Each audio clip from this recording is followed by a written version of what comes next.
ရိသတ်များအားလုံးမင်္ဂလာခင်ဗျာဒီနေ့ဆိုရင်မတ်လ29ရက်နေ့ရှိနေပါပြီတရက်ကျော်ပြီးလို့မတ်လ31ရက်နေ့ကိုရောက်ရင်မြန်မာလက်ရွေးစင်မြို့သားအသင်းဟာပါကစ္စတန်လက်ရွေးစင်မြို့သားအသင်းနဲ့အမျိုးသားအာရှဖလားပြိုင်ပွဲရှေ့စစ်ပွဲဒုတိယကျော်ပွဲစဉ်ကိုရှင်မြန်ကစားတော်မှာဖြစ်ပါတယ်ခင်ဗျာမြန်မာလက်ရွေးစင်မြို့သားဘောလုံးအသင်းဟာလက်ရှိမှာတော့ရှေ့စစ်ပွဲကြာရှုံးသွားခဲ့ဖြစ်ပါတယ်ဒီဥစ္စာမှာဆီးရီးယားကရှေ့စစ်ပွဲအောင်မြင်သွားခဲ့ပါတယ်ခင်ဗျာ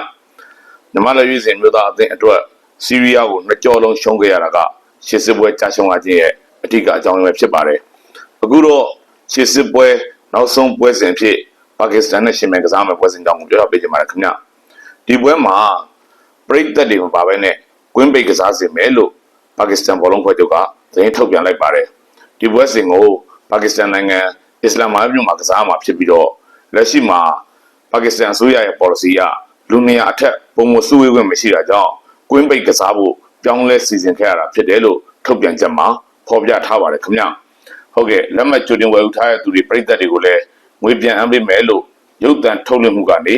ပါကစ္စတန်ဘောလုံးဖွဲ့ချုပ်ကသတင်းထုတ်ပြန်ကြေညာလိုက်ရပါတယ်မြန်မာနဲ့ပါကစ္စတန်တို့ပွဲစဉ်ပထမကြော်ပွဲစဉ်တော့က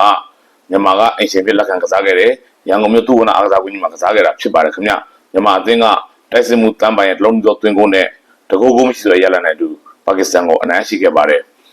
ဒီဥစ္စာမှာလက်ရွေးစင်မြို့သားဘောလုံးအသင်းဟာဆီးရီးယားကိုနှစ်ကြော်လုံးရှုံးခဲ့မဲ့အာဖဂန်နစ္စတန်ကိုတော့နှစ်ကြော်လုံးပြန်နိုင်ထားပါတယ်ခင်ဗျ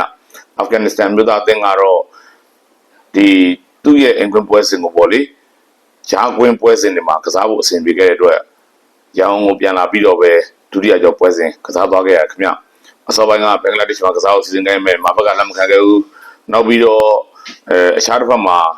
ကာတာနိုင်ငံဒိုဟာမြို့မှာကစားရလဲအခုရှေ့အလဲပိုင်းအခြေအနေတွေအရပွဲကမဖြစ်မြောက်တော့ဘူးမဖြစ်မြောက်တဲ့အတွက်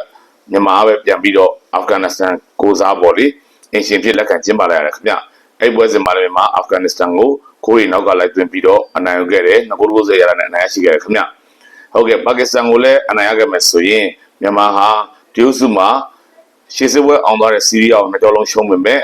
ပါကစ္စတန်နဲ့အာဖဂန်နစ္စတန်တို့တော့နှစ်ကြော်လုံးအနိုင်ရတဲ့မှတ်တမ်းတစ်ခုရရှိမှာဖြစ်ပါတယ်မြန်မာအသင်းအနေနဲ့ပါကစ္စတန်မြန်မာအနိုင်ရလာကိုအရောက်နိုင်ပါစေလို့လည်းဒီနေရာကနေဆုတောင်းပေးလိုက်ပါတယ်ခင်ဗျာကြည့်ရှုအားပေးတဲ့ပရိသတ်အားလုံးကိုအထူးပဲကျေးဇူးတင်ရှိပါတယ်ခင်ဗျာ